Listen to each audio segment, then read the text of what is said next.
Olá, muito boa tarde para você que está aí acompanhando a programação da TV Câmara Campinas. Antes de mais nada, muito obrigada pela sua companhia e audiência.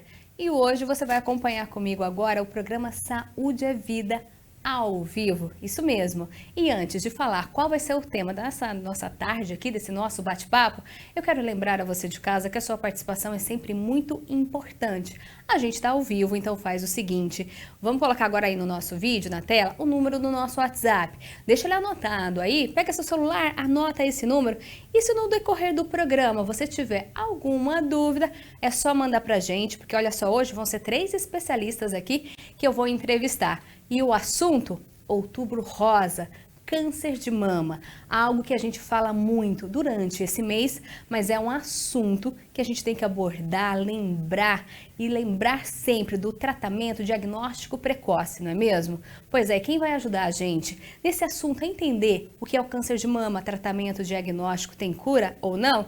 Olha só quem está aqui na tela comigo, é o médico Igor Mantovani. Ele é médico oncologista e faz parte do grupo SOIN, de Oncologia e Hematologia. Fez questão de parar aí essa tarde de sexta-feira para falar aqui com a gente sobre esse tema bastante importante. Por isso, doutor Igor, antes de mais nada, muito obrigada, viu, por parar seus atendimentos, todo o seu trabalho. A gente sabe que vida de médico, ainda mais nesse período, né, é muito corrida, mas o senhor veio aqui só para participar e tirar as nossas dúvidas, então muito obrigada. Eu que agradeço, Viviane, prazer estar aqui com vocês. Doutor, quando a gente fala câncer de mama, existe uma faixa etária que esse tipo de câncer pode vir a aparecer na mulher? Sim, existe. A gente sabe que o câncer, por definição, ele é uma doença que vem do envelhecimento. Então, o câncer de mama, ele passa a se tornar uma doença importante para as mulheres a partir dos 40, 50 anos. Então, é justamente a faixa etária em que nós recomendamos o início do rastreamento, dos exames de investigação e de acompanhamento da saúde da mama. É claro que isso pode variar, né? Então, a gente tem exceções e casos de pacientes até mais jovens do que essa idade que eu comentei, mas na maioria das vezes, o risco de câncer aumenta com a idade. Para todos os cânceres, isso é uma verdade, e para o câncer de mama também. O senhor falou aí em rastreamento, né? Quando é recomendado já começar a fazer. Como que faz? Quais são os exames? Como que chega a esse diagnóstico? Porque quando se fala em câncer de mama, ele tem sintomas, são sintomas que vão lentamente ou não? Já vem com tudo, a mulher começa a sentir dor? Explica pra gente. Essa é uma pergunta realmente muito interessante e muito importante da gente falar. Algumas mulheres vão sim, Viviane, se manifestar com sintomas. Então, elas vão na sua rotina do dia a dia se palpar, vão se perceber no banho ou durante a troca da roupa, da colocação, por exemplo, do sutiã, que tem alguma coisa errada com um dos seios. E daí isso vai deflagrar um processo de investigação e de procura do profissional de saúde. Mas no outro lado está aquela mulher que não sente nada e que, pela idade, né, como a gente comentou, a partir dos 40 anos, como é recomendado, passa a fazer os seus exames de acompanhamento anual. Esse é um tema que a gente conversa bastante, qual é a melhor época para se iniciar a mamografia, qual é a periodicidade da mamografia. Idealmente, a Sociedade, por exemplo, Brasileira de Mastologia, que é o profissional responsável por inicialmente avaliar esses pacientes, ela recomenda a mamografia anual a partir dos 40 anos, tá? E daí é possível que essa mulher, mesmo sem sentir nada na mama, ao fazer a mamografia, vai encontrar alguma alteração que motive um processo de investigação. E daí como é que a gente faz esse diagnóstico? Uma vez, seja com a presença do nódulo na mama, com a palpação alterada, ou seja com o exame de sangue, o exame de imagem, perdão, com alguma alteração, a gente passa a fazer investigação, principalmente com uma biópsia. Então, muitas mulheres que estão nos ouvindo aqui certamente já tiveram alguma alteração na mamografia que foram lá encaminhadas para fazer biópsia. E essa biópsia ela é extremamente importante para a gente fazer o diagnóstico de câncer e também entender o tipo de câncer que nós estamos frente. Acho que esse é um pouco do caminho que as mulheres percorrem nessa investigação e também nessa questão do rastreamento. Doutor, o senhor falou aí que algumas vezes, né, a mulher acaba não percebendo nada e é detectado aí nessa mamografia, mas e no autoexame? É tipo um carocinho que ela sente? Na maioria das vezes sim, mas alguns tipos de câncer acabam por ter uma evolução mais rápida, um crescimento mais rápido, e a mulher passa a perceber, por exemplo, a alteração da pele, passa até eventualmente a ter dor no seio, o seio fica inflamado, fica inchado, e pode às vezes até se transformar numa pequena úlcera, Viviane. Então, a maioria das vezes, o que se palpa é um nódulo, um caroço na mama, né, na palpação.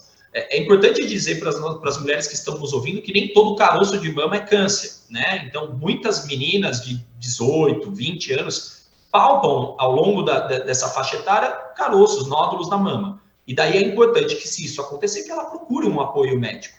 E muitas delas vão, felizmente, chegar ao diagnóstico de alterações benignas, ou seja, alterações que não são câncer e que são naturais do processo de saúde da mama da mulher. Doutor, o senhor disse aí que pode ficar inchado, pode ficar maior, né, um dos lados. É mais esse interno, a gente só vê por esse inchaço, ou acaba aparecendo alguma mancha, alguma ferida, ou não? Isso não acontece no câncer de mama? Isso pode acontecer, principalmente com tipos de câncer mais agressivos. Então, alguns tipos de câncer, Viviane, eles têm um comportamento mais agressivo, eles crescem mais rápido. Curiosamente, são os cânceres da mulher mais jovem e que, às vezes, nem está nessa faixa etária que a gente está falando, né? Então, daí a importância da mulher se palpar, se conhecer, né? Antes de ir ao médico, dela ter o seu autoconhecimento. E daí entra a questão do autoexame. Então, se mesmo fora dessa faixa etária, ela perceber um nódulo, ela perceber que esse nódulo está crescendo em demasia, ela está vendo que a pele da mama está ficando avermelhada, quente, inflamada, que está se ulcerando, né? A pele está se rompendo, saindo até secreção local, ou até mesmo está tendo alguma secreção pelo próprio mamilo, né? Como se tivesse saindo alguma secreção diferente pelo mamilo, que é uma situação possível em alguns casos de câncer. É de extrema importância que ela procure o apoio médico nesse momento. Doutor, o senhor disse na sua resposta, né, vai depender do tipo de câncer. Então, quando se fala em câncer de mama, existem tipos? Sim. Quando nós fazemos a biópsia, a gente consegue diferenciar o câncer da mama em alguns subtipos. Cânceres que têm correlação com o hormônio feminino, né, o hormônio que a mulher propriamente produz, né?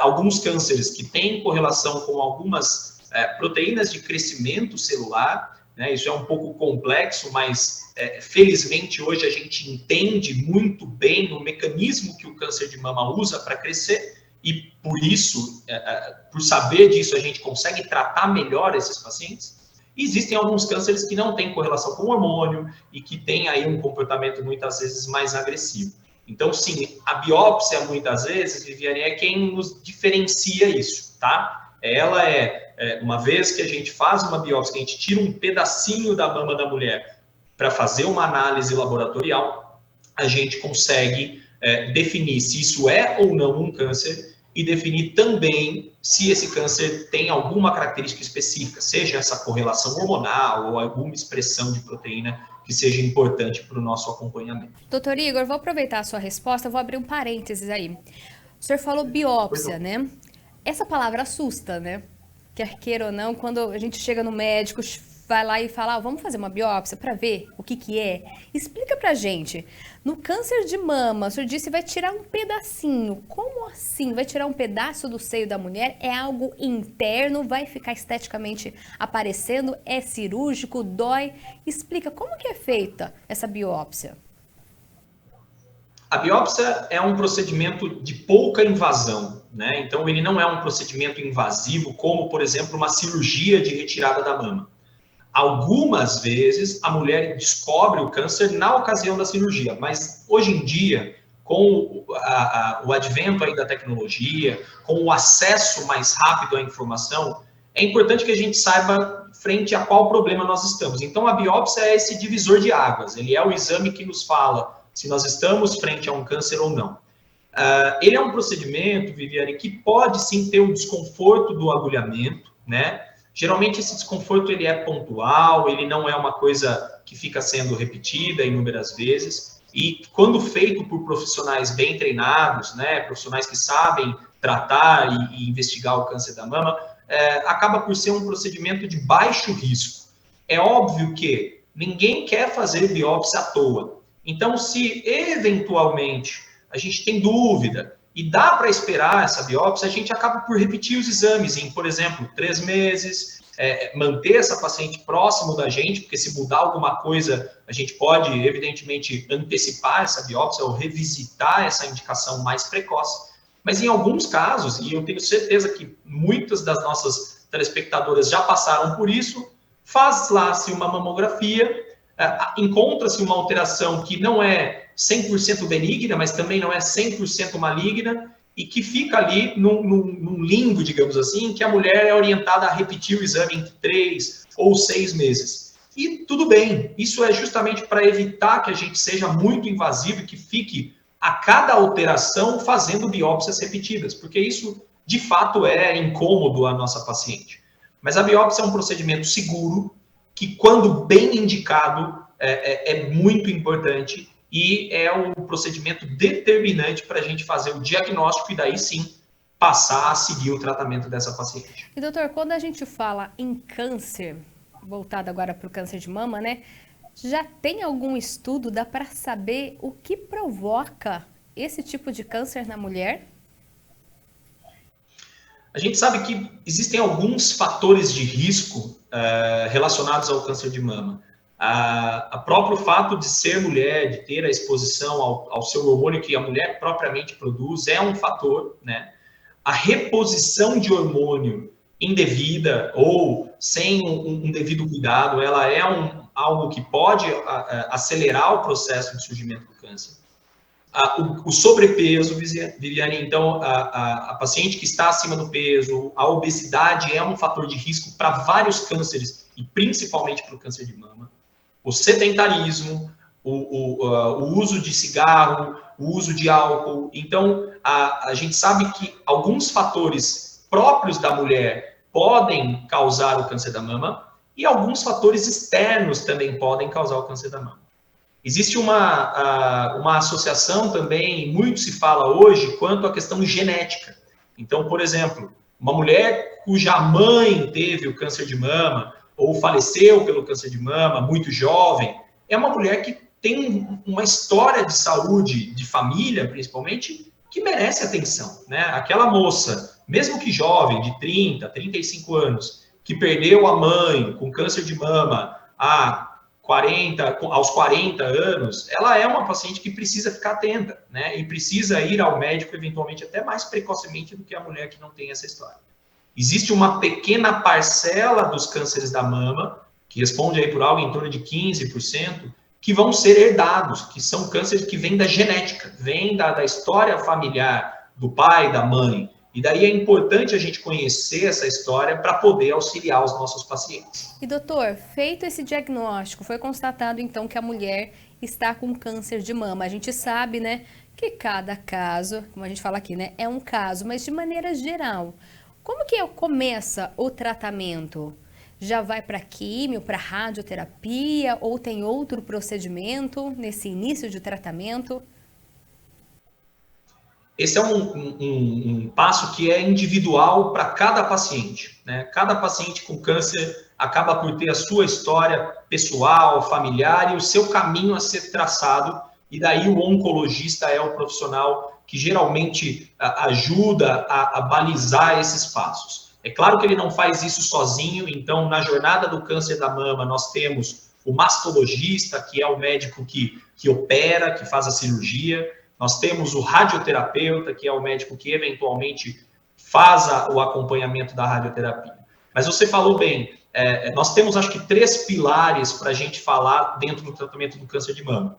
A cirurgia, algumas pacientes vão precisar de quimioterapia, e isso pode ser antes da cirurgia ou depois da cirurgia, e algumas pacientes vão precisar de radioterapia. Então, isso é uma orquestra, Viviane, que toca aí conforme cada paciente, tá? Mas não é uma uniformidade. Se a gente for ver, tem muitas pacientes que, quando descobrem o câncer no seu início, quando ele está muito pequeno, quando ele ainda está restrito à mama, essa mulher muitas vezes é curada somente com a cirurgia e talvez vá precisar tomar algum tipo de comprimido para complementar o tratamento cirúrgico. Em casos em que o diagnóstico já é mais avançado, aqueles casos em que a gente estava falando, né, da mama quando ela está avermelhada, quando ela está já com uma ferida, nesses casos, a gente acaba por lançar mão da quimioterapia, que felizmente tem todo o seu receio, né? Quando se fala em quimioterapia, logo a gente lembra de imagens de pacientes com enjoo, de imagens de pacientes que perderam o cabelo, e para a mulher, esteticamente, isso é chato, né? Não podemos esquecer que a questão do cabelo faz parte e tem que ser muito bem pensado e cuidado junto com as mulheres. Mas a quimioterapia, felizmente, tem um efeito de resposta muito interessante. E muitas mulheres, com a cirurgia, com a químio e, eventualmente, com a rádio, conseguem se curar mesmo em cânceres mais avançados. E, normalmente, o tratamento desse câncer, ele é longo? Isso varia conforme os tipos, mas eu diria, vamos imaginar uma paciente que precise fazer quimioterapia, eu posso dizer que esse tratamento ele gira em torno de 4 a 6 meses. Em que ela faz o processo de quimioterapia e depois vai, por exemplo, para fazer a sua cirurgia, e depois com uma fase um pouco mais tranquila de radioterapia, que é um processo menos invasivo e mais, digamos assim, mais light para aquela paciente, tá? Quando se fala em cirurgia, como que é a do câncer de mama, né? Vai retirar aquele nódulo dali? Como que vai ficar o seio da mulher? Como que vai ficar a mama ali da mulher depois dessa cirurgia? Porque, como o senhor disse, né, esteticamente, quando começa a cair os cabelos, é uma coisa que tem que se preocupar. Eu imagino que a cirurgia também acaba provocando também esse tipo de preocupação na paciente. Ela quer saber como que vai ficar o seio dela depois? Com certeza, isso é muito importante, né? Acho que tratar câncer não é tratar câncer a qualquer custo. A gente tem que também pensar nos nossos... Claro, a gente quer curar o paciente, mas a gente tem que também pensar no que essa paciente espera, né? E qual a expectativa dela. E sim, a retirada da mama é algo que impacta muito na qualidade de vida, né? Não só a qualidade física, mas na qualidade psicoemocional e estética também das mulheres, né? Então, isso tem e deve ser respeitado. E hoje, felizmente, as técnicas de cirurgia são muito mais avançadas. A gente tem uma interface entre a cirurgia da mama, que trata o câncer, e a interface da cirurgia estética, né? Então, isso, hoje em dia, a gente consegue fazer cirurgias com desfechos estéticos muito mais agradáveis, né? É importante dizer que, na grande maioria das vezes, as mulheres, quando vão se tratar do câncer da mama, vão operar a mama e também vão ter algum tipo de abordagem na parte da axila, embaixo do braço, daquele mesmo lado. Porque o câncer de mama, ele pode se disseminar para os gânglios linfáticos ali da região da axila, Viviane. Então, é uma informação muito importante. Às vezes não precisa tirar todos os gânglios, fazer aquela cirurgia extensa, muito ampla, que até pode comprometer a saúde do braço. Mas, pelo menos uma pequena amostragem, na maioria das vezes, ela é feita. Mas hoje nós temos, como eu disse, essa interface entre a cirurgia terapêutica para o câncer de mama e a cirurgia plástica para o câncer da mama. E temos também a possibilidade, como você bem comentou, de cirurgias conservadoras, de retirar somente uma parte do nódulo para preservar a mama daquela mulher. E, claro, as técnicas de reconstrução, né? Hoje em dia, o silicone, né? As próteses mamárias, elas são utilizadas nesse contexto de reconstrução e para devolver para aquela mulher que eventualmente precisou tirar o seio todo, a estética mais agradável e a sua autoestima e tudo mais. Doutor, já vou pegar esse gancho, até tinha essa pergunta aqui. O câncer de mama, ele pode então se espalhar para outras partes do corpo? Metástase, essa é a palavra? Exato, exato. O termo metástase, Viviane, nós utilizamos esse termo quando qualquer câncer nasce no órgão original, no caso aqui nós estamos falando da mama, então o câncer nasce na mama. Na história natural dessa doença, ele geralmente se dissemina para os gânglios linfáticos na mesma axila e, posteriormente, ele pode ir para outros órgãos. Eu sempre falo para as minhas pacientes que eu não gosto muito daquele termo do câncer se espalha, né? O câncer ele tem alguma afinidade com determinados órgãos. Então, o câncer da mama, ele pode ir, por exemplo, ao pulmão, ele pode ir, por exemplo, ao fígado, ele pode ir para as estruturas ósseas do corpo. Em algumas mulheres, ele também pode acometer até mesmo o cérebro, tá? Então, é importante que a gente diagnostique precocemente e que, quando a gente descobre no início, essa chance de metástases em outros órgãos, ela é menor. É claro que, mesmo com a metástase, e novamente eu digo, nós felizmente aprendemos a tratar muito bem câncer da mama, então nós temos hoje a tecnologia a nosso favor, com bons medicamentos e com mulheres que, mesmo quando descobriram o câncer com metástase, estão vivendo por um longo período e vivendo bem, tá? Muitas vezes tomando comprimidos em suas casas. É óbvio que ninguém quer ter câncer, muito menos com metástase, mas eu acho que cada vez mais a tecnologia evolui, a medicina, a oncologia principalmente evolui, e a gente felizmente descobre novas formas de tratar o câncer. Seja ele um câncer inicial, que é localizado na mama ou eventualmente na axila, mas também o câncer com a metástase, tá? Doutor, eu quero lembrar o pessoal de casa que a gente está ao vivo nessa tarde de sexta-feira aqui no Saúde é Vida, falando sobre Outubro Rosa, ou melhor, tratamento relacionado aí ao câncer de mama.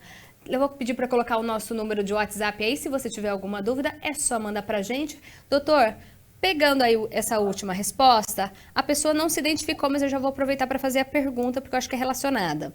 Minha irmã morreu vítima de câncer cerebral, metástase de um câncer de mama aos 37 anos. Gostaria de saber se é possível estimar qual o percentual de eu desenvolver também.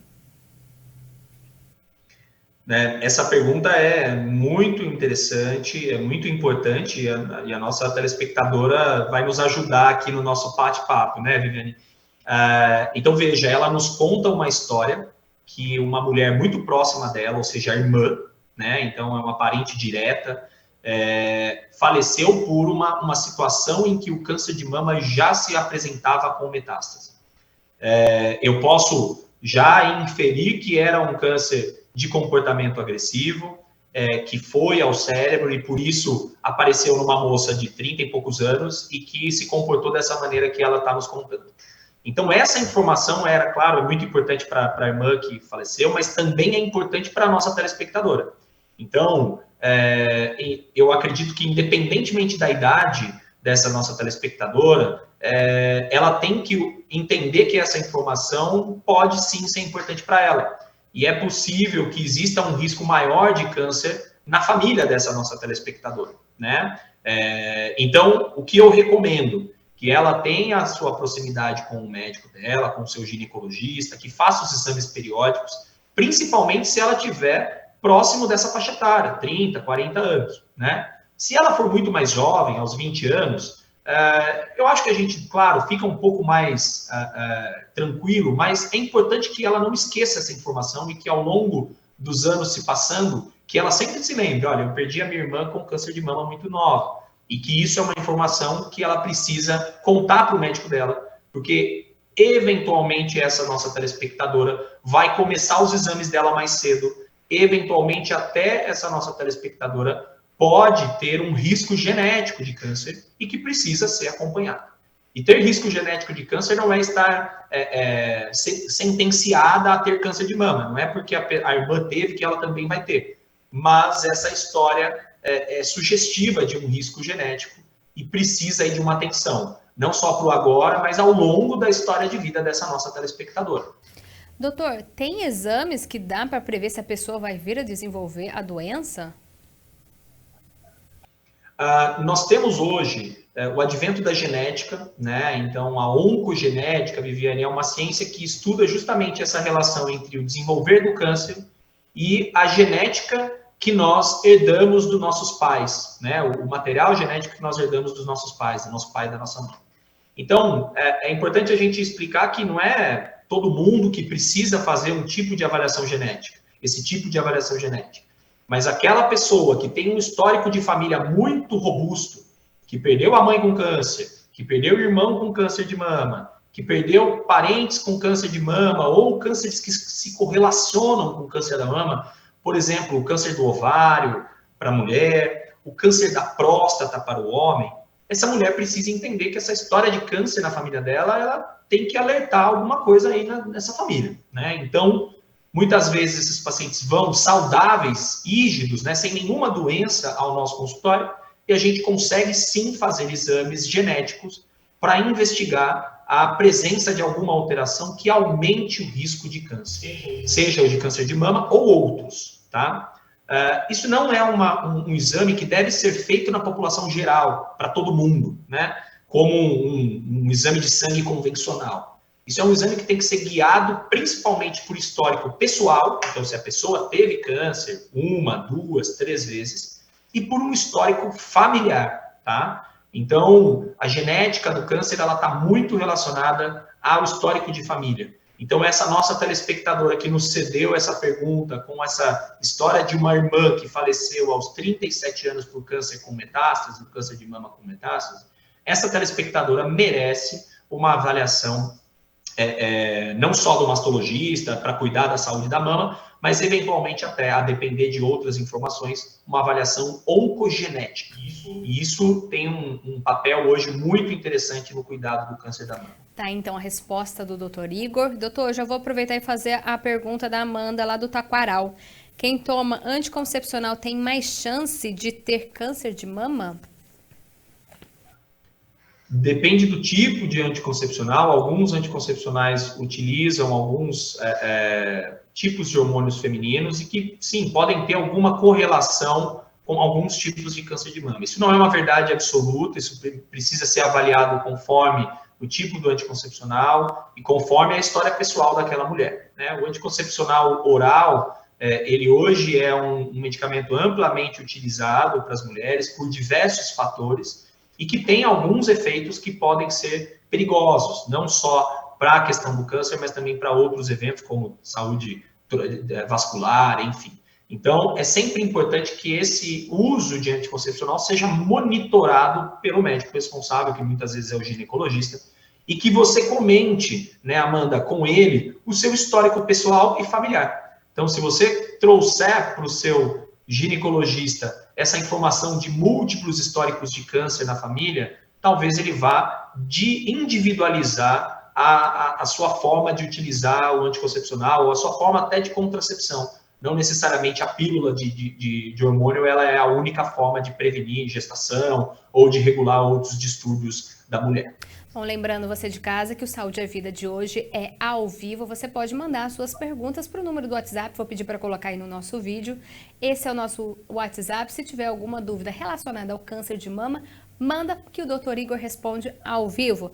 Doutor, olha só, essa aqui é da Bruna Souza. Ela fala que tem silicone, prótese de silicone. Ela corre risco de, quando chegar aos 40, 45 anos, poder desenvolver o câncer de mama? O silicone em si só, Viviane e Bruna, que está nos ouvindo, ele não é um fator de risco para o desenvolvimento de câncer de mama, tá? O que pode acontecer, a depender da característica da prótese, de como ela foi colocada, do tamanho e tudo mais, e até da saúde temporal da prótese, né? Algumas mulheres colocam a prótese muito cedo, e daí eventualmente precisa fazer a troca, podem ter algum tipo de alteração na característica da prótese. O que pode acontecer é uma dificuldade de palpar o seio, né? Porque o silicone pode muitas vezes falsear isso. Então, eu imagino que a Bruna, por ter colocado silicone, ela certamente passou por um médico que avaliou os exames, avaliou ela, palpou, e que ela faça um acompanhamento periódico da saúde agora da prótese da mama, né? Que, na verdade, está ali muito próximo da mama saudável e tudo mais. Então, é importante que se mantenha com os exames e, eventualmente, a gente pode lançar mão de exames de maior definição, como, por exemplo, o ultrassom ou até mesmo a ressonância magnética da mama. Então, é possível que a mulher que tem prótese desenvolva câncer, mas não por causa da prótese, e sim por todos aqueles outros fatores que eu lhe falei. Pelo fato de ser uma paciente do sexo feminino, por ter algum fator que interfira e aumente o risco de câncer, mas não necessariamente a prótese de silicone aumenta o risco de câncer de mama. Doutor, quem tem silicone pode fazer a mamografia? Pode, a gente geralmente precisa de um cuidado especial, né? E às vezes, quando anatomicamente o exame não é adequado, a gente lança a mão de outras estratégias de exame, como, por exemplo, a ultrassonografia ou, eventualmente, a ressonância magnética. Doutor, agora a Joana que está perguntando aqui, ela é do centro aqui de Campinas. Tem um dia certo do mês para fazer o autoexame? Ela está perguntando. Joana do centro, região central da cidade. Legal, Joana. Não, eu acho que o autoexame, ele não deve ser incentivado como uma coisa que você precise fazer rigorosamente num determinado dia, igual a mamografia, como a gente faz uma vez por ano, tá? Eu acho que o autoexame, ele tem... Na verdade, eu até poderia dizer que o autoexame é um autoconhecimento, né? Então, a mulher pode se palpar todo dia. Eventualmente, nas mulheres que estão no período menstrual e que estão ali com as variações hormonais que é natural da mulher, ela pode sentir eventualmente o seio mais inchado, eventualmente algum tipo de nodulação no seio que lhe cause estranheza. E que daí, ao passo que, vamos dizer, passe lá aquele período de ciclo menstrual e que ela pare de menstruar e ela se palpe novamente daqui 1, 2 semanas, ela vai perceber que aquilo lá sumiu. E certamente aquilo lá era fisiológico, era natural, certo? Então, Joana, eu não falaria para você fazer o autoexame numa determinada data, sempre, todo dia. Eu falaria para você ter uma rotina de se palpar, eventualmente na hora de trocar de roupa, ou até mesmo na hora do banho, né? Para que você se vigie, né? Que a gente se autoconheça o nosso corpo, né? Então, não existe uma rigorosidade do autoexame. O autoexame, a palpação pela paciente, ele não substitui a consulta médica, ele não substitui a mamografia periódica, então é importante que a gente utilize isso como uma via indireta de autoconhecimento e também de percepção de alguma alteração e que daí vira um gatilho, né? Opa, palpei aqui alguma alteração, eu vou para o meu médico, eu vou antecipar a minha consulta que estava prevista para o ano que vem, eu vou antecipar para daqui 1, 2 meses. Doutor, muito se fala aí, principalmente nesse mês, né, de outubro, né, do diagnóstico precoce, principalmente do câncer de mama. Mas pesquisando esse tema na internet, ainda tem muitas dúvidas, muitas perguntas, assim, que pelo menos me chamaram a atenção. Eu até anotei aqui para fazer para o senhor, né? Usar sutiã apertado eleva a possibilidade de câncer de mama? E uma outra pergunta que eu vi que as pessoas estavam fazendo nesse site que eu pesquisei alguns temas, usar desodorante ou antitranspirante também pode influenciar no surgimento desse tipo de doença ou não? São mitos? Eu acho que poderíamos dizer que são mitos. Eu acho que, focando principalmente na parte do desodorante, eu diria que não tem nenhuma correlação cientificamente provada. E na questão do sutiã, Viviane, eu acho que é uma questão da mulher se sentir confortável com o dispositivo do sutiã, né? Óbvio, existem algumas correlações de câncer com acidentes, com traumas, batidas, machucados recorrentes na mama, mas isso não é a principal forma de surgimento de câncer da mama.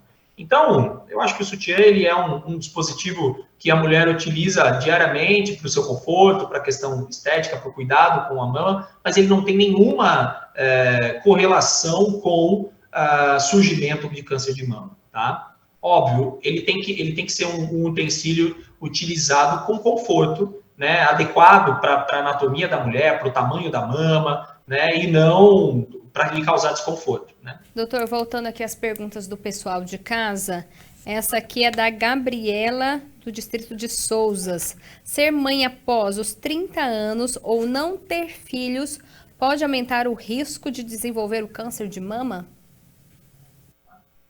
Ótima pergunta da Gabriela.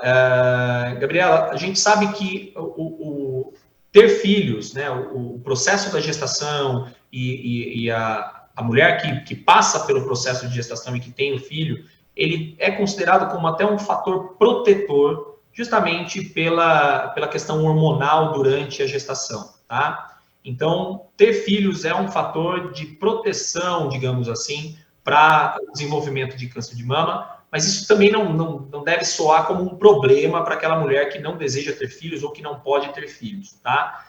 Isso é uma decisão e muitas vezes uma evolução da história de vida daquela pessoa e que não deve ser visto como algo que a gente tem que manipular, tá? Ela preciso ter filho porque previne câncer de mama. Não.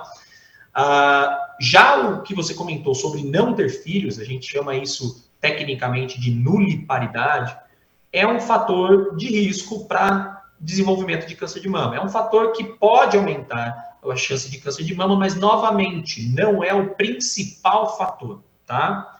Então, e também aquela mulher que deseja não ter filhos ou que, por algum motivo qualquer, optou por não ter filhos, por não ser mãe, ela não tem que pensar nisso como um problema em que ela vai ter câncer. A gente tem que ter muito cuidado nisso, porque às vezes a gente está falando com uma perspectiva de vida, né, Viviane? A mulher que programa a sua rotina de vida, ela e o seu parceiro que, eventualmente, por algum problema, não conseguem ter o filho, não conseguem pensar na gestação, e isso está tudo bem, isso é uma condição da vida dela e que não deve ser visto como um problema de saúde, sim uma característica. Mas, sim, esses fatores, a ausência de filhos, né, a nuliparidade é um fator protetor, é um fator, perdão, de risco, e a presença de filhos, né, a mulher que passa pelo processo de gestação, acaba por ser um fator protetor. Mas a gente conhece inúmeras pessoas, né, que tiveram filhos, às vezes, muitas vezes mais do que um filho, e tiveram câncer de mama. Então, por isso que eu lhe disse, Gabriela, que isso não é um fator determinante e não é o fator mais importante. Doutor, quando a gente fala de câncer, por mais aí que a ciência, a tecnologia tenha ajudado, né, no tratamento, assusta, fica com medo, né? Câncer de mama, o que o senhor vê na prática? A chance de cura, fazendo o diagnóstico precoce, principalmente, e o tratamento de forma correta. Certamente a palavra câncer é uma palavra que ninguém quer falar, né, Viviane? Há pouco, se a gente encontra, e eu tenho algumas pacientes que são um pouco mais de idade, né, elas não gostam nem de falar essa palavra, né? Então, os antigos talvez diriam que, eu não quero falar nessa doença e tudo mais, e eu acho que o que nós estamos fazendo hoje aqui é justamente o oposto, a gente está estimulando as pessoas a falarem sobre o câncer, né? Não desejarem ou pregar o câncer, mas falar sobre é muito importante. Então, vamos lá. O diagnóstico precoce, então, aquela mulher que diagnostica o câncer no estágio inicial, ela certamente tem uma chance de cura mais alta do que aquela mulher que diagnostica o câncer com uma metástase ou, eventualmente, um câncer com uma característica um pouco mais agressiva. E daí a importância, novamente, de falar sobre o câncer. Então, a mulher que diagnostica um tumor pequeno, restrito à mama, que está somente no seio, que faz a sua cirurgia, que nem precisa de quimioterapia, a gente está falando de uma chance de cura que passa dos 95%, tá? Então, de cada 10 mulheres, a maioria delas, quase, vamos dizer ali, 9, 10, quase 10 vão se curar. E isso está diretamente relacionada com a descoberta precoce, tá? Puxando essa sua pergunta, Viviane, é importante dizer, mamografia não previne câncer. Mamografia diagnostica precocemente, né? Então, é isso que nós queremos, diagnosticar nódulos pequenos, diagnosticar doenças no seu início e poder oferecer o tratamento, seja ele cirurgia, químio, rádio, comprimidos, no melhor momento. Poder fazer essa orquestra tocar adequadamente e com tranquilidade, com calma. Quando a gente descobre uma doença já muito avançada, com metástase, a situação se torna turbulenta e a gente tem que sair correndo, tem que ter pressa para tratar, e daí não é o ideal. E daí essas chances de cura, elas se diminuem, ou eventualmente a cura não é possível, é só possível controlar. tá? Então, é muito importante a gente falar sobre o câncer, ainda que essa palavra assuste, porque falando sobre ele, a gente vai conscientizar nossas telespectadoras, as mulheres do nosso país, que elas precisam fazer o diagnóstico precocemente. Doutor, eu queria que o senhor deixasse um recado. O senhor que já falou bastante, aí falou principalmente desse diagnóstico precoce. A gente está aí no mês de outubro, quando se fala muito, né? Do outubro rosa, câncer de mama, desse diagnóstico, tratamento e das chances de cura. Mas não é só em outubro que a gente tem que lembrar de fazer a mamografia, né? Lembrar de procurar um médico, né? Para ver se está tudo bem com a nossa saúde. Essa preocupação tem que ser o ano inteiro. Eu queria que o senhor deixasse um recado para as mulheres, não só para as mulheres, né? Os homens, os filhos, aquele colega, vizinho, lembrar, né? Você já fez o seu exame? O que o senhor diz normalmente aí para quem vai na sua clínica, para quem senta aí na sua frente e fala sobre esse assunto? Perfeito, né, Viviane? É um mês que a gente reserva para o câncer da mama, mas encostado nele a gente já tem o Novembro Azul, né? Então, logo, logo está chegando a hora da gente falar sobre câncer de próstata para o homem, né? Então, eu acho que o primeiro ponto é isso, né? A gente não ter o medo, o receio de conversar abertamente sobre isso, com a nossa família, com os nossos amigos, procurar o médico se tiver alguma dúvida. Nenhuma dúvida é boba, é desnecessária, né? Acho que a informação em saúde, ela é muito importante. Isso que nós estamos fazendo é isso, é informar a população, né? Conversar sobre isso. E o Outubro Rosa é isso, é um mês dedicado para que essa informação chegue de maneira, às vezes, até cansativa, né? Ninguém aguenta mais falar de Outubro Rosa, chega no final, tá todo mundo cansado, mas a informação é para gravar na cabeça, né? É para que as pessoas fiquem com isso em mente. Então, vamos lá. Minha mensagem é, não deixe de fazer os seus exames preventivos, para as mulheres, a mamografia periódica, para os homens que estão nos ouvindo, para que estimulem as suas parceiras e que já se preparem, porque o mês que vem é o mês deles ouvirem sobre o câncer da próstata, né? E acho que em termos de prevenção, Viviane, eu falaria que, e daí nós do Grupo Sonho estamos com uma campanha, né, que a gente chama de AME, né? Então, a letra A é a questão da alimentação saudável, né? Que as pessoas procurem ter uma alimentação balanceada, que se livrem dos vícios, né? Do álcool, do cigarro, que procurem manter uma alimentação que não é tão rica em fast food, em processados. A letra M quer dizer movimente-se, então vamos fazer atividade física, né? Vamos prevenir todas as doenças cardiovasculares e também câncer, né? E por fim a letra E quer dizer exames em dias, né? Então essa campanha que nós do Grupo Sonho estamos estimulando aí nas nossas redes sociais chama AME, né? É justamente para que a mulher tenha uma alimentação regular, que ela faça o seu exercício físico, que ela se movimente e que ela faça os seus exames em dia. Esteja periodicamente próximo do seu médico para que possa fazer diagnóstico precoce e prevenir. Acho que isso é importante. E claro, na ocasião do diagnóstico, nós do Grupo Sonho e todo o time de médicos, né, de Campinas, da região, tem que estar ligado, né, para que o câncer é uma realidade, ele está aí, ele a principal causa de câncer que mais mata as mulheres é o câncer de mama. Então, o médico que não se atenta ao câncer, o profissional de saúde, o enfermeiro, o fisioterapeuta, que não sabe lidar com isso, ele precisa mudar de sintonia, ele precisa entender que o câncer, ele infelizmente veio para ficar e a gente veio para combater, né? Então, vamos juntos com os nossos pacientes combatê-lo e trazer a informação para os nossos ouvintes. Tá aí, então, um recado do médico Igor Mantovani, ele é oncologista, parou tudo só para tirar as nossas dúvidas.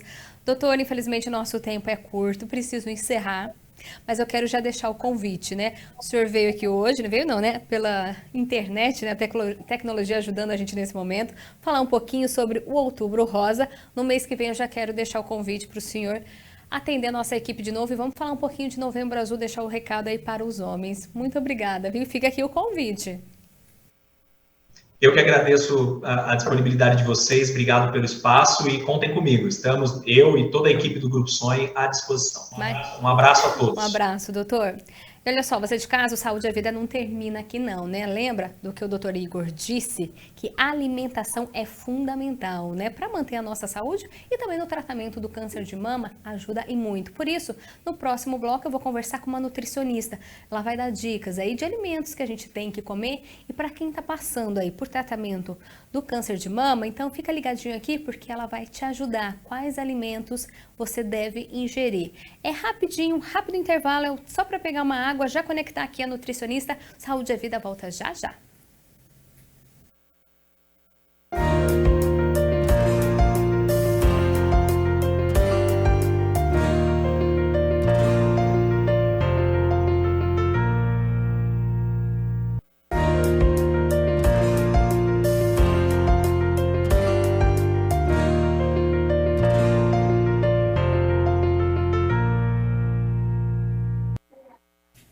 Saúde é Vida de volta aqui pela tela da TV Câmara Campinas. Nesta tarde de sexta-feira a gente está ao vivo. A gente está falando hoje sobre um tema bastante importante, Outubro Rosa. Sabe o que significa?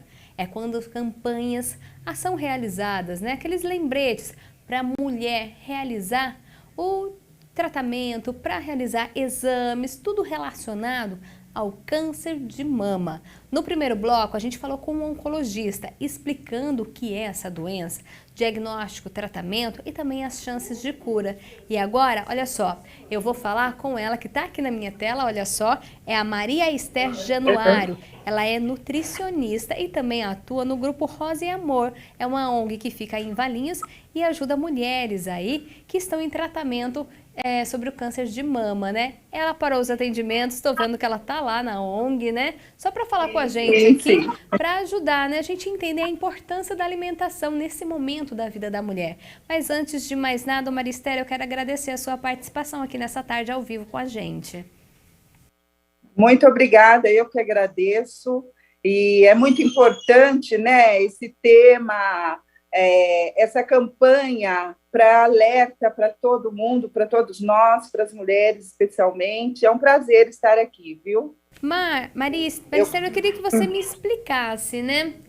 A gente fala tanto de alimentação saudável, a importância, né, de manter em toda a nossa vida, né? Desde pequenininho até quando chega a terceira idade, né?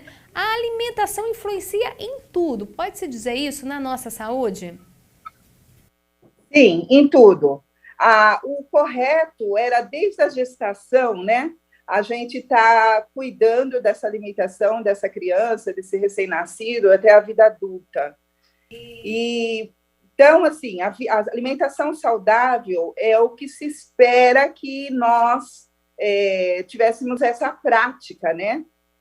E trazendo aqui para nós, né, para essa questão do tratamento oncológico, para a prevenção, ela tanto é importante na prevenção, como também é importante em todas as etapas, né, do tratamento oncológico. E após também, porque às vezes tem mulheres, né, que passam por todo um tratamento, ela tem que ter essa consciência de que manter a alimentação saudável é para a vida toda.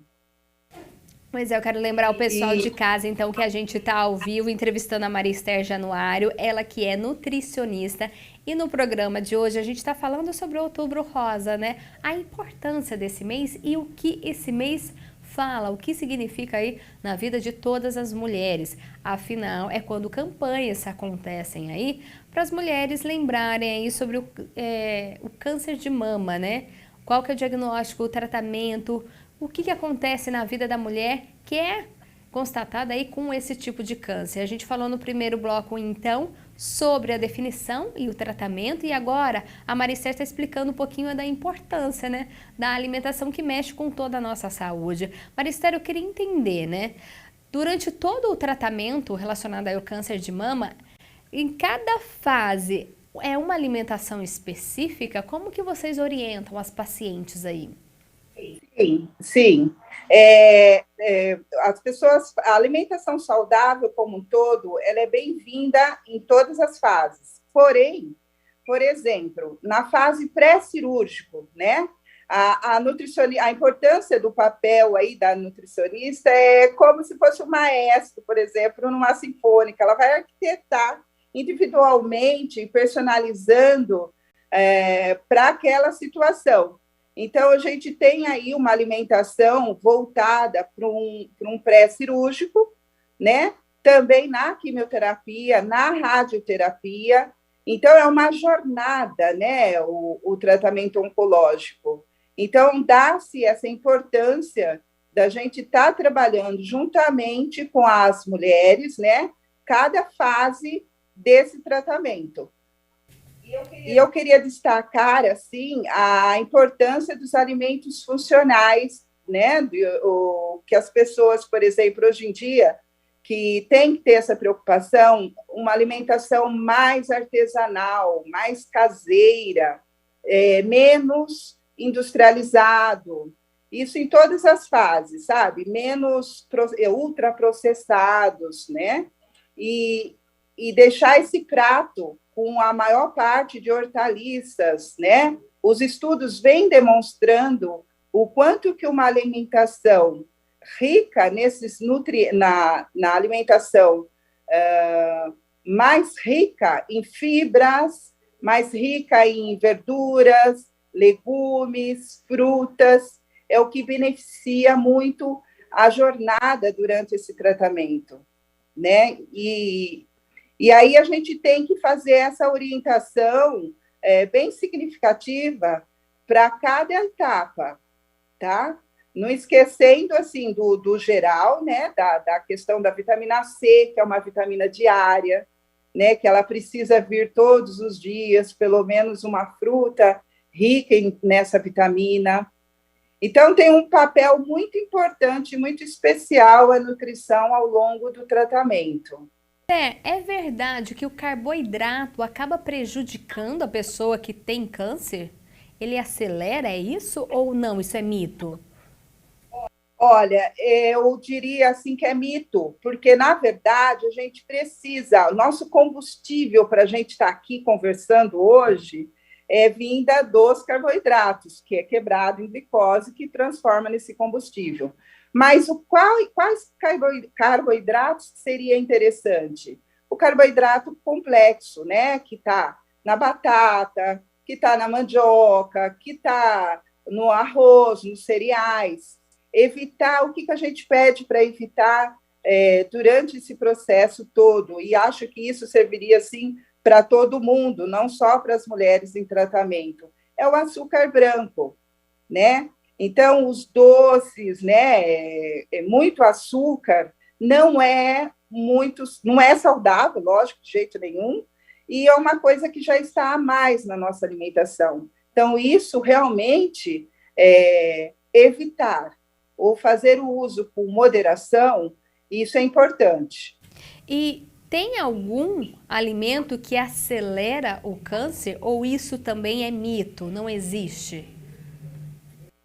Não, olha, e essas ideias, por exemplo, de que o açúcar vai acelerar o câncer, não é que é mito, mas é para reduzir mesmo, principalmente o açúcar branco, né?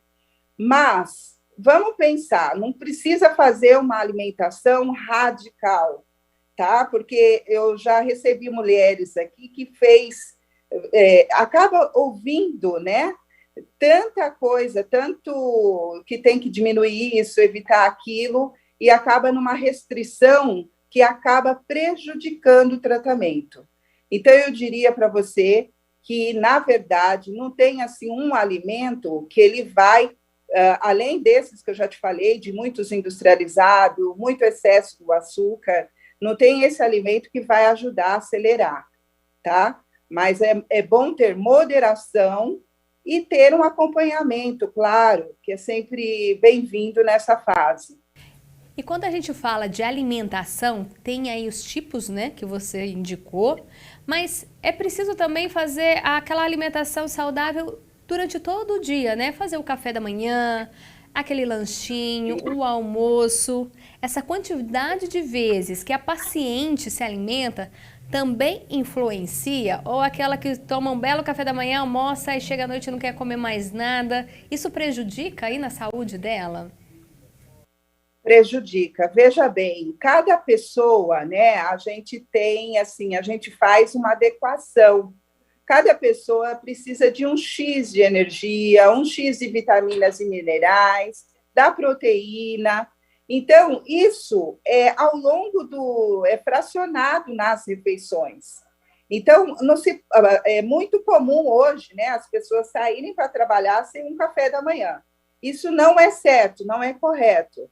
O ideal, por exemplo, é fracionar e é ter, assim, de 5 a 6 refeições mesmo, eu ainda bato nessa tecla, para que não tenha sobrecarga em nenhuma dessas refeições e que, ao longo do dia, ela receba as suas necessidades diárias, tá? Que é de acordo com o peso, é de acordo com a atividade física. Esse é um trabalho, aliás, maravilhoso que a gente consegue individualizar mesmo, personalizar para cada um. A gente está falando de alimentação, mas a ingestão de água também é fundamental nesse momento? Primordial à saúde. Nosso organismo, nosso corpo, 70% é água, é líquido. E como que pode, assim, as pessoas não ingerirem, né, a quantidade necessária? E o cálculo para mulheres que estão aí nos assistindo, é simples, viu? Você pega o peso e multiplica por 35. O resultado é a quantidade de líquidos que você precisa no dia. E é importante, é de uma importância extrema a água. Até para o funcionamento, né, do intestino, porque hoje em dia os estudos têm demonstrado a questão da saúde intestinal, o quanto que isso interfere nas etapas, né, da nossa vida, inclusive. Então, a água, ela precisa vir diariamente nessa quantidade estimada aí que eu estou colocando para as pessoas fazerem esse cálculo em casa. E me fala uma coisa, durante o tratamento, né, você até citou, né, a mulher passa pela rádio, pela químio, são momentos aí difíceis do tratamento e às vezes vem aqueles enjoos. Tem algum tipo de alimentação também que ajuda a mulher a melhorar sim. Esses sintomas aí? Tem sim. A importância do acompanhamento e um dos objetivos, né, nosso da nutrição é evitar ou minimizar esses sintomas. Então, seria assim, diminuir aí o volume, né, ser alimentos mais fáceis de digestão, tá? E existe sempre também umas dicas, por exemplo, para as mulheres que que gosta, às vezes adicionar, por exemplo, um gengibre no suco, que ele diminui um pouco a questão da náusea. Então, tem manobras para todos os sintomas que possa vir a aparecer durante o tratamento oncológico. Então, aí a importância desse acompanhamento mesmo. Então, existe mesmo essas manobras. Ação gelada também, um suco gelado, uma água gelada também auxiliam nesse momento? Exatamente, tá? Tudo que é gelado, nada de extremos, nem muito quente, também não tão, às vezes também não tão gelado, mas o que é frio, né, uma temperatura ambiente, auxilia bastante, tá? Agora, é claro que isso, às vezes, é de cada um, mas, normalmente, é muito bem-vindo os alimentos gelados. E quando acontece a mudança aí do paladar, do gosto, né, ou do cheiro dos alimentos, durante o tratamento pode acontecer isso? Da mulher não estar sentindo, não tá, aquele gosto está diferente. O que fazer? Muito comum acontecer isso. Bom, a gente, normalmente, por exemplo, eu sempre converso na hora das preparações, né, dos alimentos, às vezes deixar coisas, por exemplo, né, isso é um efeito muito comum no terceiro dia após químio ou durante a quimioterapia. Sempre auxiliar, sempre contar com alguém de casa, com algum familiar, com algum cuidador, que às vezes precisa preparar esses alimentos um pouco longe da pessoa. E se isso não é possível, por exemplo, existem alguns alimentos que não têm tanto cheiro, né? Porque o cheiro realmente impacta muito, acaba dificultando, às vezes, a própria ingestão do alimento. Então, o que a gente orienta são os alimentos de mais fácil digestibilidade e deixar sempre pronto, às vezes, alguma sopa, algum alimento, algum lanche saudável para esses momentos mais críticos da quimioterapia. Quando ela sentir a boca seca, também tem esses momentos aí durante o tratamento? Tem algo que ela possa fazer, algum alimento, algum suco, um líquido, que possa ajudar a tirar essa sensação de boca seca? Esse, eu diria para você que é o único momento que nós, nutricionistas, concorda que a pessoa vá fazendo as refeições, tomando alguns golinhos de líquidos juntamente, porque é uma dificuldade mesmo, fica muito seco, e aí, nesse caso, os alimentos mais úmidos, né? Os alimentos com um golinho de água, ou mesmo de suco, às vezes vem contribuir aí para uma refeição melhor. A gente está falando de câncer de mama, mas pode chegar algum momento do tratamento que todos esses efeitos podem até dificultar a mastigação, pode dificultar também a pessoa engolir? Pode. Aí a consistência, né? A gente acaba tendo que fazer as manobras quanto à consistência dos alimentos.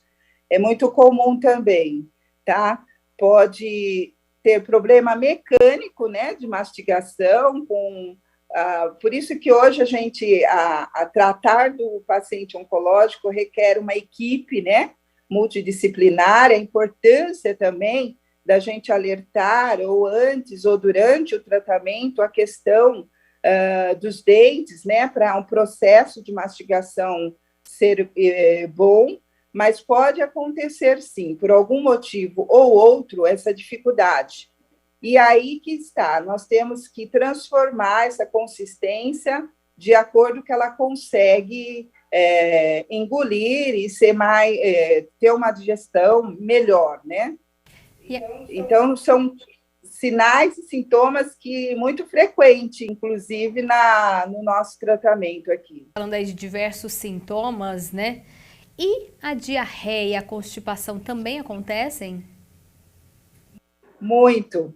Não, muito no sentido assim, é comum acontecer. Tem pessoas que faz a quimioterapia, tem, ao contrário, tem uma constipação, tem outras que solta, mas para tudo isso, gente, tem o tratamento e tem as orientações para isso. Por exemplo, no caso da diarreia, a gente consegue amenizar isso com fibra solúvel, né?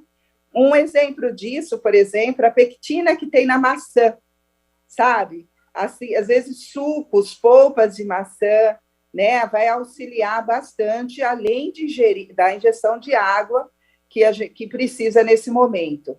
Então, é comum sim, mas existe uma maneira da gente amenizar ou prevenir ou cuidar disso quanto antes. A constipação... Pode continuar. A constipação é muito...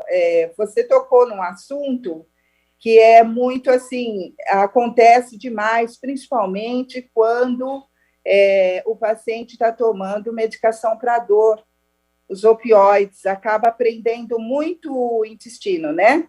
E aí a importância das fibras e da água, né? De uma alimentação mais rica em fibra. E pode coincidir também, nesse momento, o paciente estar mais seletivo, não está conseguindo comer mais a quantidade que a gente precisa aí de fibras diárias.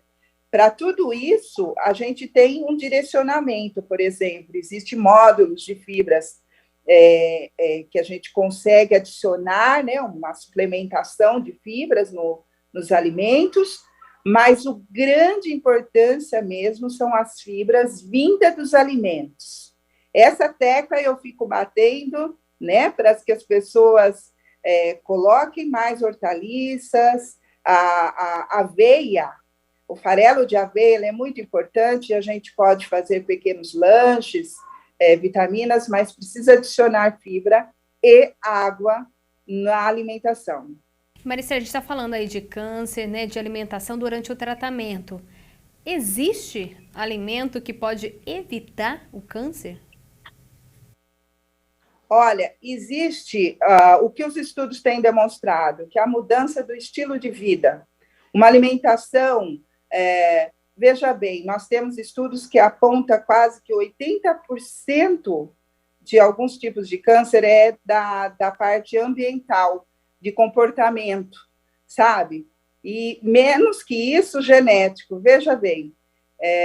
Então, a gente pode, sim, fazer essa prevenção com um estilo de vida saudável, começando, é claro, pela alimentação saudável, para prevenir isso, o quanto antes a gente fugir do que hoje a gente tem visto por aí, que é aquela questão de comer alimentos muito industrializados, ultraprocessados, né? A atividade física, é bem sabido que isso ajuda até durante o tratamento, né?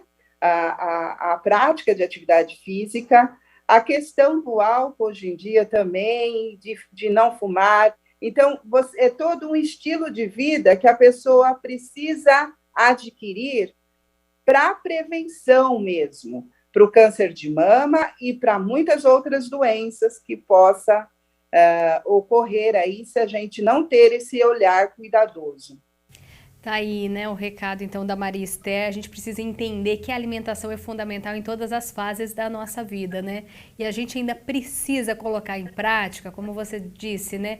Deixar um pouco industrializado e começar a descascar os alimentos.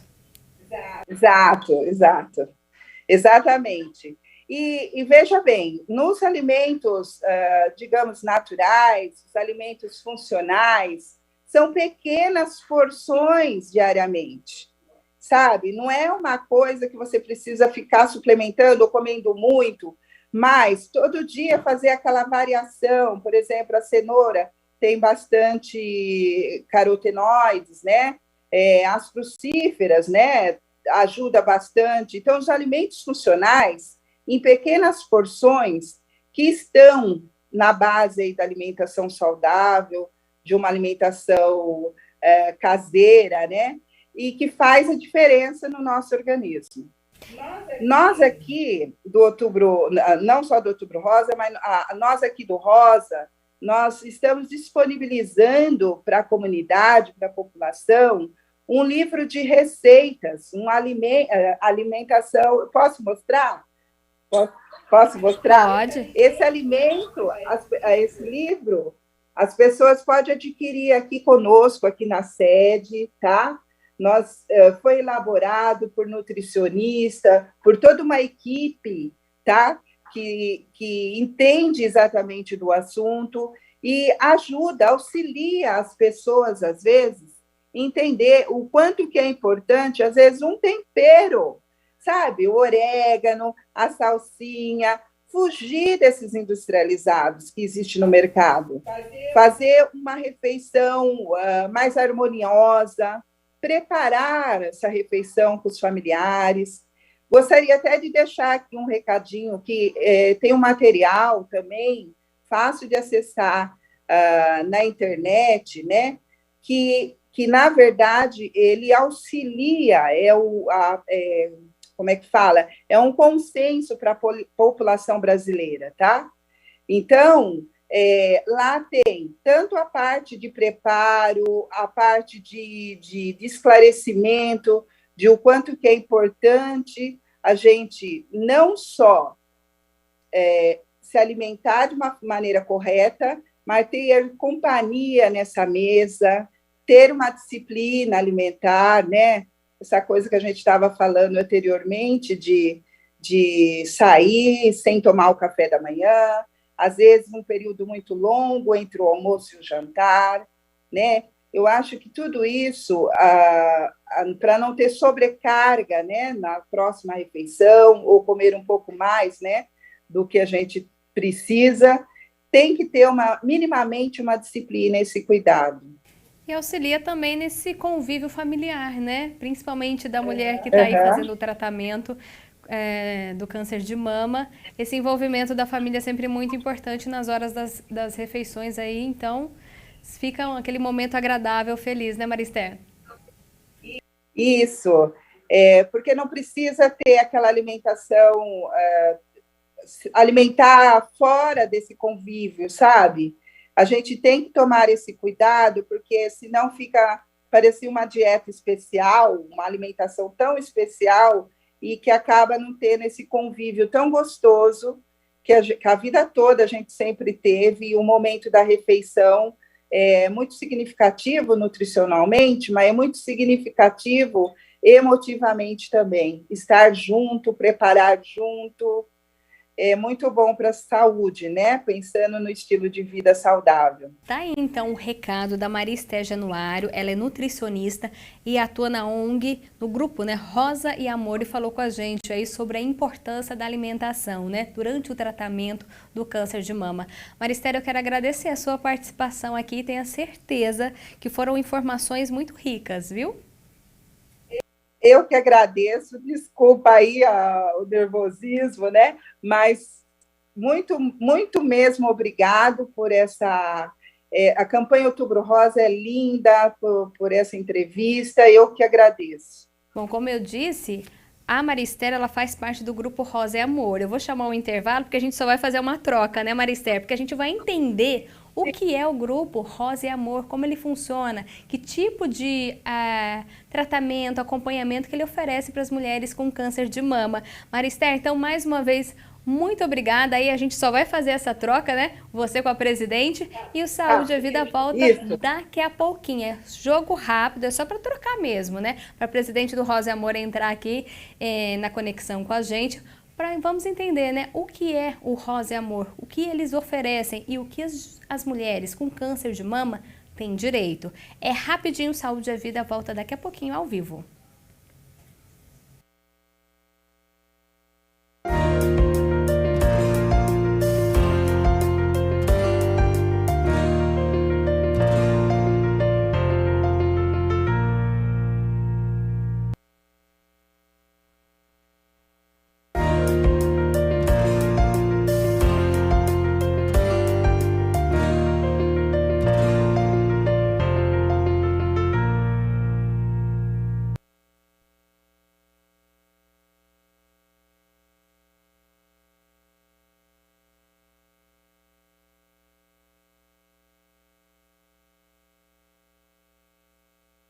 E também no Facebook, a gente está transmitindo ao vivo esse bate-papo sobre Outubro Rosa, câncer de mama, diagnóstico, tratamento, cura, tudo isso a gente está falando nessa tarde de sexta-feira ao vivo. No primeiro bloco eu conversei com um oncologista que falou um pouquinho sobre a doença. E em seguida a gente falou com a Marister, que é nutricionista, e deu dicas de alimentação para a mulher que está passando por esse momento aí de tratamento, né? O que ela deve e o que ela não pode comer durante esse processo da vida dela. A gente falou com a Marister, que ela é nutricionista do grupo Rosa e Amor. É um grupo, uma ONG bem importante, fica lá em Valinhos e atende centenas de mulheres. Para entender esse trabalho, a gente já fez aquela troca. Saiu a Marister, olha só, e já está aqui na tela comigo a doutora Márcia Camargo Francese. Ela é presidente do grupo Rosa e Amor e está aqui disponível para a gente para explicar um pouquinho o que é esse grupo, como que é o trabalho do grupo Rosa e Amor. Antes de mais nada, doutora Márcia, muito obrigada, viu? Primeiro pela Marister falar com a gente e agora a senhora contando um pouquinho da história desse grupo tão importante, não só para Valinhos, mas para Campinas e também para toda a região, né? Obrigada pela oportunidade, né, de nós estarmos falando com vocês. Eu acho que nós estamos num momento muito importante do Outubro Rosa, E o Rosa e Amor atende toda a região, né? E não só a câncer de mama, nós estendemos nossos atendimentos para todo o câncer da mulher, embora o câncer de mama seja a prevalência muito maior, né? Um caso de saúde pública muito importante. A doutora Márcia, ela é presidente do grupo Rosa e Amor, e esse grupo atende hoje mais de 600 mulheres, mas não são só mulheres, não. O grupo também atende os familiares, pois é, aquele marido, aquela mãe, aquele filho, todo mundo tem esse tratamento, esse atendimento oferecido aí pelo grupo Rosa e Amor, um grupo que foi fundado no ano de 2000, é isso? O Rosa e Amor iniciou suas atividades em 2000, na cidade de Valinhos, após a minha experiência pessoal com câncer de mama. E nós sentimos a necessidade de ter um grupo de apoio com uma equipe multidisciplinar para o acolhimento das mulheres que estavam passando por esse processo. E daí surgiu o Rosa e Amor, a princípio acolhendo mulheres com câncer de mama, seguindo o câncer ginecológico, e há 4 anos nós estamos atendendo todo o câncer da mulher. E além, estendendo para cuidadores, familiares, e também temos um programa específico para as crianças, os filhos de usuárias e as crianças que infelizmente perderam suas mães, que são as órfãos do câncer. Então, o trabalho está cada vez se ampliando mais, e pós-pandemia nós tivemos que estender a nossa equipe, foi ampliada. Estamos no momento necessário de ampliação até das nossas dependências para acolher mais mulheres, porque a pandemia veio dar um impacto muito grande no paciente oncológico, e esse paciente está precisando ser acolhido e de uma forma que, com estadiamentos muito tardios, porque ficaram atrasados os tratamentos, ficaram atrasados o diagnóstico. Então, tem que ser uma retomada agora de uma política de saúde muito assertiva, consciente, para minimizar, para melhorar a qualidade de vida e diminuir os óbitos pós-pandemia. E, doutora Márcia, esse acolhimento, esse atendimento que vocês oferecem, quando a gente entra lá no site do Grupo Rosa e Amor, tem diversos serviços, né? No segundo bloco, a gente conversou com a Marister, que é nutricionista. Ela é só um exemplo, né? Vocês ajudam as mulheres a entender a importância da alimentação e também fazer, né, todo um cardápio especial durante o tratamento. Então, tem aí atendimento nutricional e quais outros atendimentos também? A paciente, quando chega no Rosa e Amor, ela passa por um acolhimento. O acolhimento é feito pela psicologia e depois ela passa por diversas áreas. Ela passa pelo serviço social, para ela ficar consciente de seus direitos e ver se essa mulher está com uma vulnerabilidade social importante, que o grupo tem que ajudá-la. Depois, nós temos também a enfermeira. A enfermeira faz o acompanhamento durante todo o processo da paciente, como uma enfermeira que a gente fala atualmente navegadora, que acompanha em todos os momentos, acelerando seu diagnóstico, acelerando o seu tratamento. E também temos a fisioterapeuta, a nutricionista, que é a Marister, que falou com vocês. Temos 3 psicólogas também no grupo, temos terapeuta ocupacional, terapias integrativas, apoio jurídico para a paciente, e agora ampliamos para uma médica paliativista para cuidados paliativos e também uma capelania para o acolhimento espiritual dessas pacientes. Fora o projeto das crianças, que conta com psicopedagoga, educadora artística, psicóloga e serviço social também. Doutora Márcia, são mais aí de 600 mulheres, fora os familiares, né? Como é que vocês dão conta de tudo isso? Porque quando a gente conhece a estrutura do Rosa e Amor, a gente fica encantado, né? A gente já fez diversas reportagens lá, até ao vivo de lá, e é encantador o ambiente. Como é que dá conta de tudo isso? Tem os profissionais, também tem os voluntários. Os profissionais nossos, né, são todos contratados pela associação, E nós temos também alguns voluntários, mas na parte de terapias integrativas são voluntários, fora a equipe de profissional que nos dá muito apoio para ajudar na sustentabilidade da associação. A associação ela conta com um convênio com o SUS, né, do município, mas nós temos também a Nota Fiscal Paulista, que nos ajuda, temos a parte de alguns doadores, temos um bazar, que também ajuda a nossa sustentabilidade, e alguns eventos. E agora nós estamos num momento extremamente importante, porque a nossa área física já ficou muito pequena para a quantidade de atendimento que está ocorrendo no Rosa Amor. Então, nós estamos fazendo uma campanha que começa amanhã para ampliação da associação. No Pedágio Rosa, estamos movimentando mais de 300 voluntários que vão ficar nos semáforos e pedindo para a comunidade nos ajudar, porque a necessidade é muito grande, principalmente pós-pandemia, de aumentar espaço físico para adequar o nosso acolhimento dessas mulheres, familiares. Nós estamos já com em torno de mais de 700 pacientes, e estamos com um grupo grande já de crianças em fila de espera para entrar, esperando condução para a gente conseguir. Já estamos com o projeto em andamento, mas nós precisamos adequar mais, com ajudar essas crianças a chegarem com acesso, com uma condução para que elas consigam participar.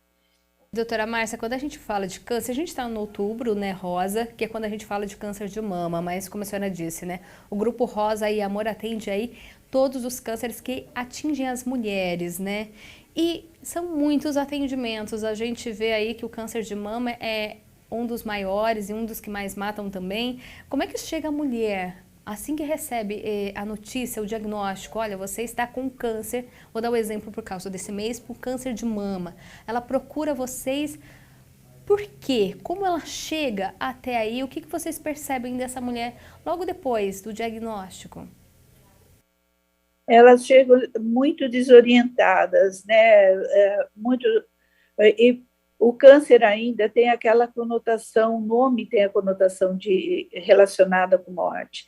Então, parece que a vida acabou por ali. Eu também tive essa experiência, também passei por isso, mas o que a gente vê é que quando o diagnóstico é inicial, nós temos 95% de chance de cura. Infelizmente, nós estamos fazendo o diagnóstico muito tardio. É importante que as políticas de saúde foquem nas mamografias, os exames, a partir de 40 anos, porque pesquisa dentro do Rosa Amor, metade dessas mulheres estão abaixo de 50 anos, enquanto que o INCA preconiza que seja feita uma mamografia a cada 2 anos a partir de 50 anos. Então, é muito importante e também as mulheres conhecerem os seus familiares, se tem câncer na família, porque o câncer hereditário ele chega em torno de 10%, mas ele ocorre, assim, ele é muito democrático, ocorre na população em geral.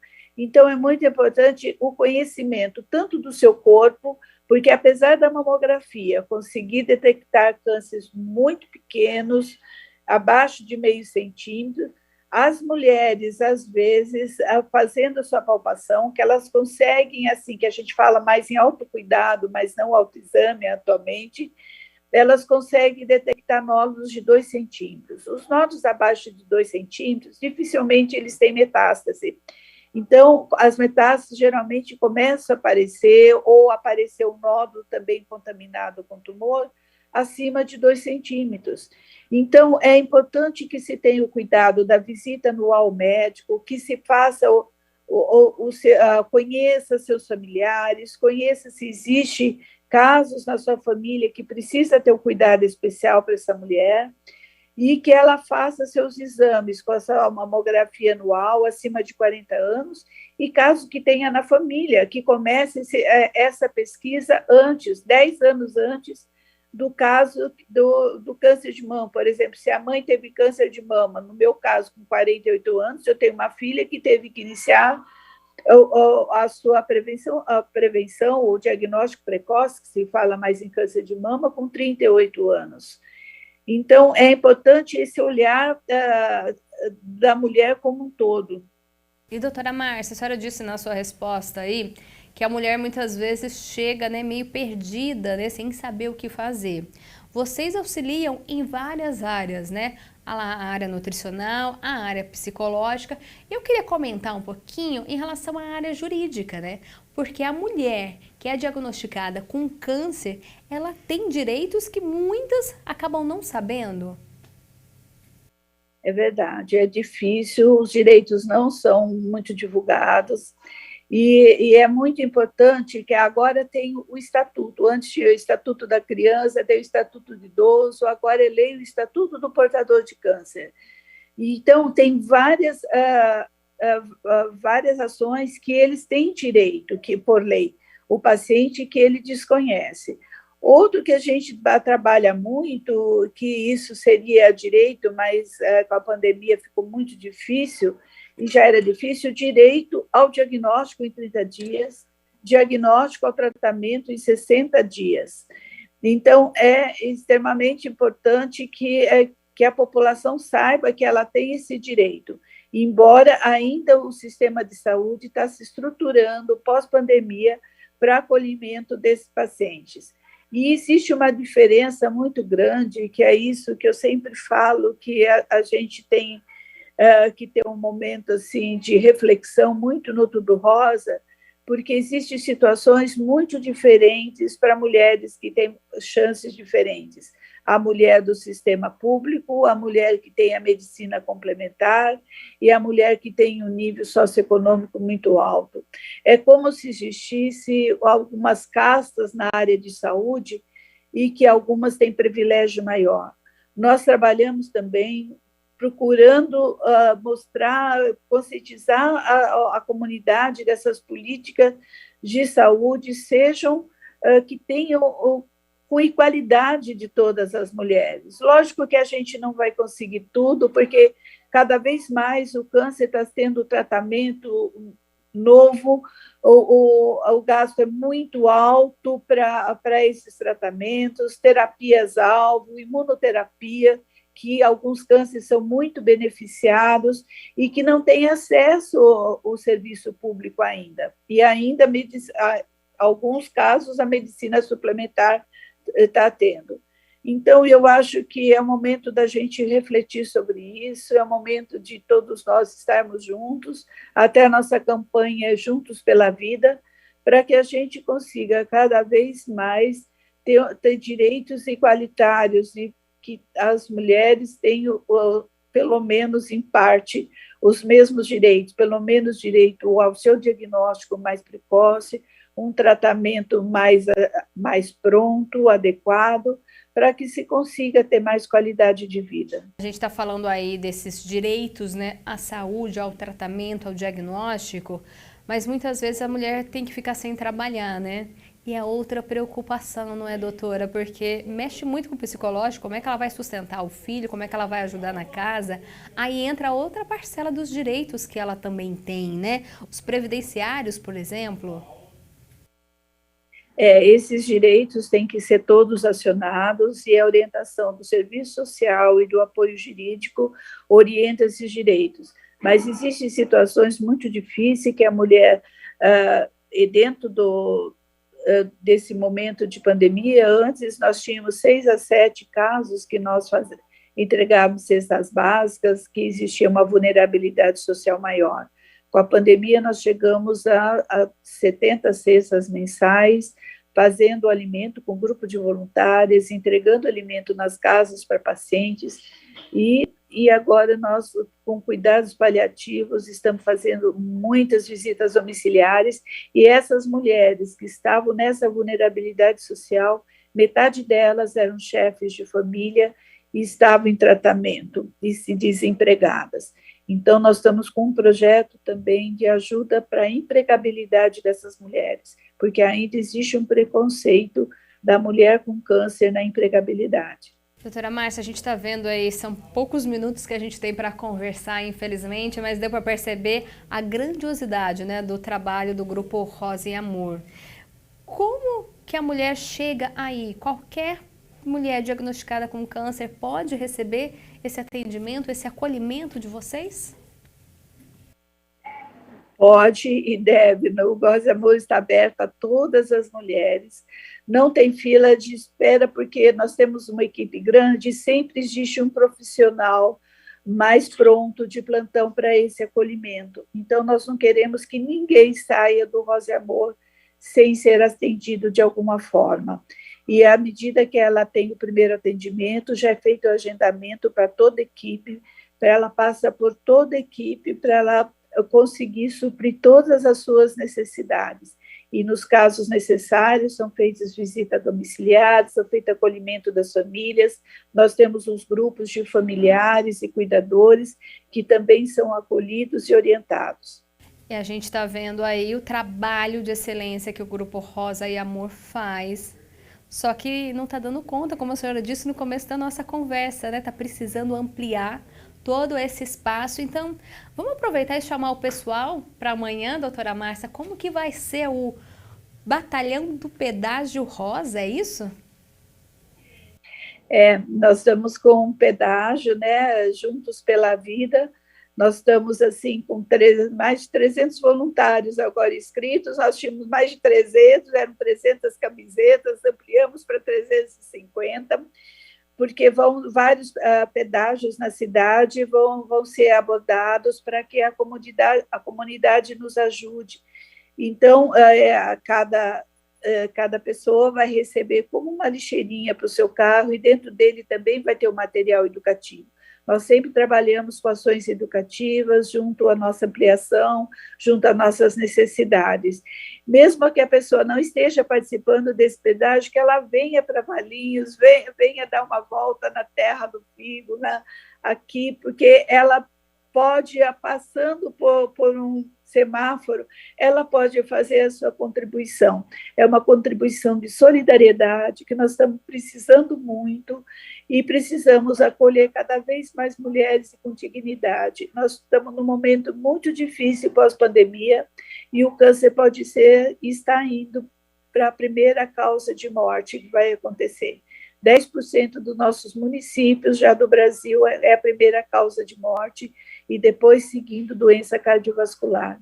E provavelmente cada pessoa tem um familiar, um amigo que está passando por essa situação. Então, eu peço para a solidariedade, para toda a comunidade, que a gente venha todos juntos pela vida, ajudar a acolher esse espaço. Então, todos convidados para conhecer nosso espaço aqui em Valinhos. Até porque o Grupo Rosa e Amor fica em Valinhos, mas não atende, né? Só as moradoras de Valinhos. Campinas, toda a RMC também tem todo esse acolhimento, esse carinho, esse amor, né?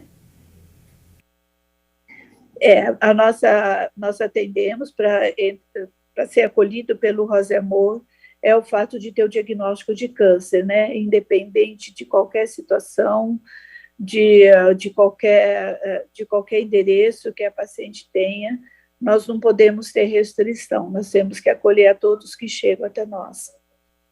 Márcia Camargo Francese, ela é presidente do Grupo Rosa e Amor. Doutora Márcia, eu queria, antes de mais nada, parabenizar pelo trabalho que a senhora e toda a equipe do Rosa e Amor faz pelas mulheres, e o parabéns, é um trabalho lindo, a gente já mostrou aqui várias vezes. Então, reforçar, né, para o pessoal, não só de Valinhos, como a doutora Márcia disse, né, Valinhos é tão pertinho aqui de Campinas e também de outras cidades, dá uma passada ali, para em um desses pedágios e ajuda, né, porque mulher, como a senhora disse, né, sendo diagnosticada com câncer, está crescendo muito esse diagnóstico, ainda mais agora depois pandemia, né, então essa ajuda é fundamental para aumentar todo esse atendimento, né? Que é tão feito de qualidade, com muito amor. Parabéns, viu, doutora Márcia? E muito obrigada por participar aqui ao vivo com a gente. Nossa, muito obrigado. Eu que agradeço a oportunidade de estar com vocês mais uma vez. E esperamos que a comunidade se solidarize conosco e aguardamos a todos com muito carinho. E vamos todos juntos pela vida. Coloca à disposição aqui a TV Câmara para sempre que vocês tiverem campanhas, anunciar aqui. Muito obrigada. Agradeço mesmo a toda a TV Câmara, a todos vocês. essa entrevista maravilhosa. Você foi uma entrevistadora ótima. Parabéns e muito obrigada. Deus abençoe todos vocês. Doutora Márcia, então, mais uma vez, muito obrigada. A você de casa também, muito obrigada pela companhia e audiência. E se quiser rever toda essa conversa sobre Outubro Rosa, câncer de mama, é muito fácil, é só entrar no YouTube da TV Câmara Campinas, que ele fica lá, disponível na íntegra. Então, mais uma vez, muito obrigada aí pela sua companhia nesta tarde de sexta-feira. A gente se vê ao longo da nossa programação. Se cuida, principalmente você, mulher. Aproveite aí o Outubro Rosa, esse mês, né, de câncer de mama, tratamento, diagnóstico, para colocar seus exames em dia. A gente se vê então na próxima edição do Saúde à Vida. Se cuida, tchau!